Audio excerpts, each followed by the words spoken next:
Hello friends, welcome back to my channel Tamil Billa. நான்வெஜ்ஜில் ரொம்ப ஹெல்த்தியானது வந்து ஃபிஷ். அந்த ஃபிஷ்ஷை வந்து இன்னும் ரொம்ப ஹெல்தி வேலை பண்ணிவிட்டு நம்ம குட்டீஸு கொடுத்தா ரொம்ப ஹெல்த்தியாக இருக்கும். அந்த ஃபிஷ் ஃப்ரை வந்து என்னென்னு இந்த வீடியோ நான் உங்களுக்கு காமிக்கிறேன், வாங்க.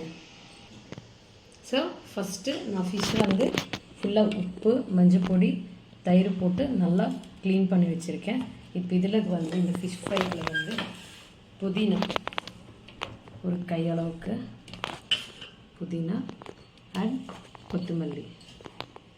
நான் ஹெல்தி வேன்னு சொன்னேங்க இல்லையா, இதுதான் அந்த ஹெல்தி வே.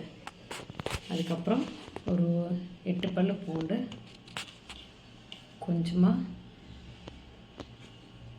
ஜிஞ்சரு, 3 பச்சை மிளகாய், அப்புறம் கொஞ்சம் சால்ட். இது எல்லாமே போட்டு நம்ம நல்லா மிக்சியில் அரைச்சிக்கலாம். ஸோ நம்ம இப்போ இந்த மாதிரி ஃபைன் பேஸ்ட் அரைச்சிட்டு இதில் கொஞ்சமாக ஒரு ஹாஃப் லெமன் ஸ்க்வீஸ் பண்ணிக்கலாம். ஏன்னா தயிர் போட்டால் கொஞ்சம் வெள்ளையாக இருக்கும். தயிர் போடாமல் நான் வந்து லெமன் ஸ்க்வீஸ் பண்ணியிருக்கேன். இதெல்லாம் நல்லா மிக்ஸ் பண்ணிவிட்டு ஃபிஷ்க்கு வந்து ஃபுல்லாக அப்ளை பண்ணிக்கலாம்.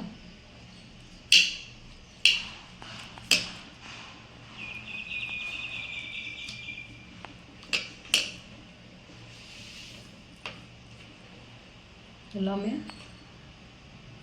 எல்லா பீசஸ்க்கு வந்து இந்த மாதிரி ஃபுல்லாக அப்ளை பண்ணிக்கலாம். ஸோ இந்த மாதிரி மேரினேட் பண்ண பீசஸ் வந்து நம்ம ஃப்ரிட்ஜில் வச்சுட்டு ஒரு 1/2 அன் ஹவர் வச்சிடலாம்.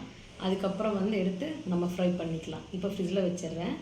1/2 அன் ஹவருக்கு அப்புறம் ஃபிஷ் இப்படி இருக்குங்க. நம்ம இப்போ இது வந்து தவாவில் ஃப்ரை பண்ணிக்கலாம். நான் மோஸ்ட்லி வந்து டீப் ஃப்ரை பண்ண மாட்டேன், எப்போவுமே தவா ஃப்ரை தான் பண்ணுவேன். தவா ஃப்ரை பண்ணிவிட்டு அது சூட் பண்ணி கொஞ்சம் ஆயில் மிக்ஸ் போட்டுக்கலாம். இதில் ஜஸ்ட்டு இப்படி அப்ளை பண்ணிக்கலாம். பேன் நல்லா ஹீட் ஆச்சு. இப்போ இதில் வந்து நம்ம இந்த ஃபிஷ் ஃப்ரை பீசஸ் வந்து இப்படி போட்டுக்கலாம்.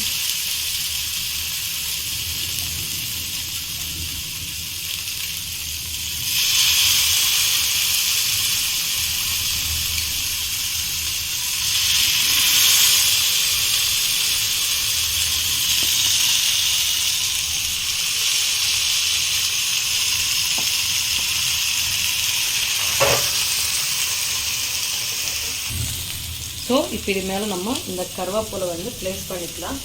அந்த கருவேப்பிலை ஃப்ரை ஆகிடுச்சுன்னா நல்லா ஸ்மெல்லு வரும், சாப்பிட்றதுக்கும் நல்லாயிருக்கும்.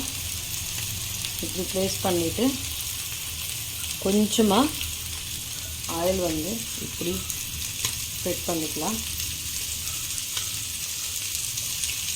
கொஞ்ச நேரம் மூடி வச்சுட்டு நம்ம ஃப்ரை பண்ணிக்கலாம்.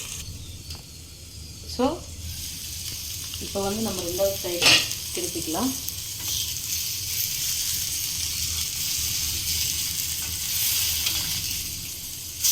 நல்ல கலர் வந்துருச்சுங்க, ஃப்ரை ஆகிட்டு பார்க்குறதுக்கு சூப்பராக இருக்குது.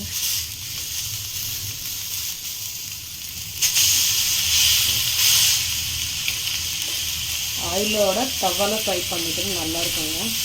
இந்த மாதிரி ஐரன் பேனில் ஃப்ரை பண்ணிக்கோங்க, ரொம்ப ஹெல்தியாக இருக்கும். இப்போ ஜஸ்ட்டு கொஞ்சமாக ஆயில் இப்போ செக் பண்ணால் ஈவனாக வந்து ஃப்ரை ஆகும். ஒரு 2 மினிட்ஸ் மூடி வச்சிடலாம். ஓகே ஃப்ரெண்ட்ஸ், பாருங்கள் 2 பக்கம் நல்லா ஃப்ரை ஆயிடுச்சு. இது இப்போ வந்து நம்ம பிளேட்டில் எடுத்துக்கலாம். Okay friends, this is the final look. நீங்களும் வீட்டில் கண்டிப்பாக ட்ரை பண்ணுங்கள். ஹெல்தியானது டிஷ் இது. இந்த வீடியோ உங்களுக்கு பிடிச்சிருச்சுன்னா like, share and subscribe Tamil Billa.